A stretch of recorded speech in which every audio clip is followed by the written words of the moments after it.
قرآن میں رب تعالیٰ فرماتا ہے اے محبوب آپ فرما دیں حق آ گیا اور باطل مٹ گیا، اور باطل کو تو مٹنا ہی تھا، ان الباطل کان زہوقا۔ ہوتا یہ ہے کہ کسی طاقتور اور نشہ چڑھے ہوئے شخص کا حال یہ ہوتا ہے، تخت پر بیٹھے ہوئے شخص کا، کہ وہ ظلم کو یہ سمجھتا ہے کہ میں جو کر رہا ہوں وہ سب صحیح کر رہا ہوں۔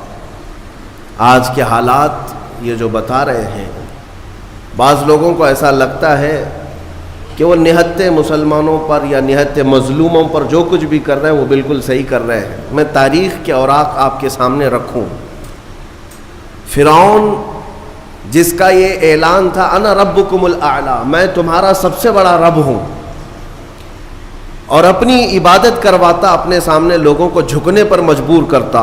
اس کا زمانہ ایک طویل عرصے تک چلا، اس کی طاقت پر کوئی سامنے آنے کو تیار نہیں ہوتا، یہاں تک کہ صرف اس نے ایک رات خواب میں یہ دیکھ لیا تھا کہ آسمان سے ایک تارا ٹوٹا اور اس کے محل پر گرا جس سے آگ لگ گئی۔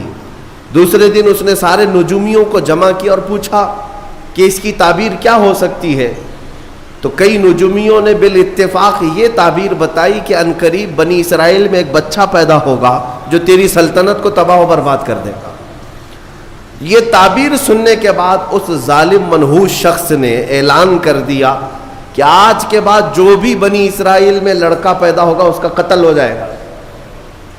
ناحق قتل کیا، اور اللہ تعالیٰ نے قرآن میں فرمایا یذبحون ابناءہم ویستحیون نساءہم، لڑکیوں کو زندہ چھوڑ دیا جاتا تھا اور لڑکوں کو مار دیا جاتا تھا۔ ایک سال کے اندر فرعون نے 12,000 بچوں کا قتل کیا، اس خوف سے کہ کوئی بچہ ایسا نہ پیدا ہو جائے جو میری سلطنت کو ہلا دے۔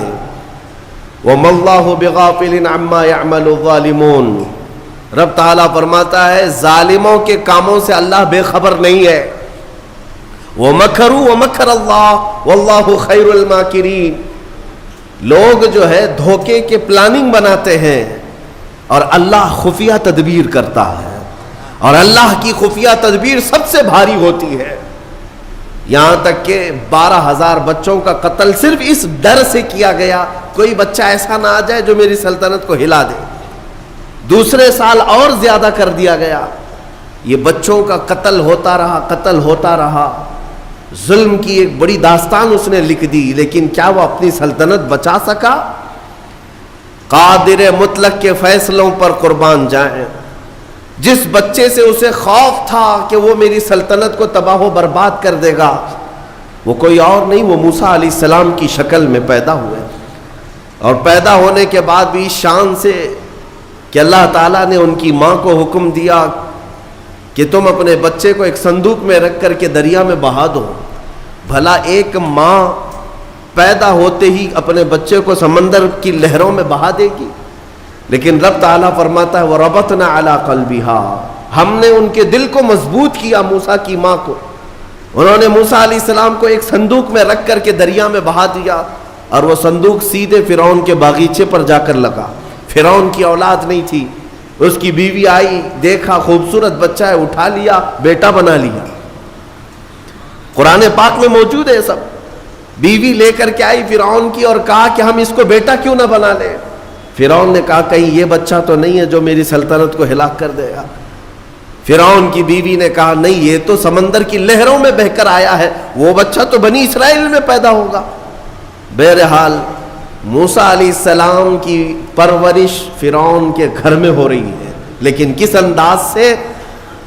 جب فرعون نے یہ اعلان کیا کہ بادشاہ نے اپنا ایک بیٹا بنا لیا ہے اور شاہی انداز میں اس کی تربیت ہوگی، اسے دودھ پلانے کے لیے دایائیں آئیں۔ کمال ہے، 100 سے زیادہ دایاں آئی، لیکن موسیٰ علیہ السلام نے کسی کا دودھ نہیں پیا۔ ان کی بہن وہاں موجود تھی، یہ سب معاملہ دیکھ رہی تھی۔ انہوں نے کہا فرعون کی بیوی سے کہ میں ایک دایا جانتی ہوں جو سب بچے اس کا دودھ پی لیتے ہیں، کہا بلا لاؤ۔ وہ دوڑ کر گئی، اپنی ماں کو لے آئی۔ موسیٰ علیہ السلام ایک دن کے بچے ہیں، ایک دن کے، اور ان کی ماں واپس فرعون کے محل میں آئی۔ جب انہوں نے دودھ پلایا تو موسیٰ علیہ السلام دودھ پینے لگ گئے۔ فرعون نے بہت عالی تنخواہ کے ساتھ بڑے معاوضے کے ساتھ موسیٰ علیہ السلام کی ماں کو اپنے گھر میں رکھا، شاہی دایا بن کر۔ یہ نظام قدرت ہے میرے مومن، یہ اللہ تعالیٰ کے فیصلے ہیں۔ جب وہ کسی طاقت کے نشے کو چور چور کرنا چاہتا ہے تو اسی کے گھر میں اپنے کمال کی چیزیں پرورش بھی دیتا ہے۔ موسیٰ علیہ السلام جوان ہوئے اسی کے گھر میں، لیکن اس کے بعد پھر جب جوانی کے بعد آپ کو نبوت کے اعلان کا حکم ہوا، پھر فرعون سے جو مقابلہ ہوا تاریخ شاہد ہے۔ موسیٰ علیہ السلام کا مقابلہ نہ وہ جادو سے کر سکا، نہ طاقت سے کر سکا، نہ فوج سے کر سکا۔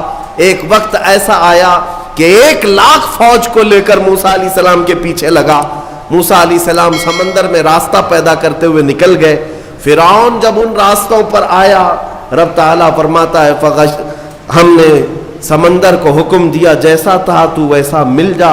سمندر کی لہروں نے آپس میں ایک دوسرے کو ملایا، ہمیشہ کے لیے فرعون سمندر میں غرق ہو گیا، جس کی طاقت کا حال یہ تھا کہ بڑے بڑے وقت کے سورما بات کرنے سے کپ کپاتے تھے۔ جادوگر بھی فرعون کے دربار میں سجدہ کرتے تھے، ماتھا ٹیکتے تھے، لیکن رب ذوالجلال نے پانی کے قطروں سے اسے ہمیشہ کے لیے ہلاک کر دیا۔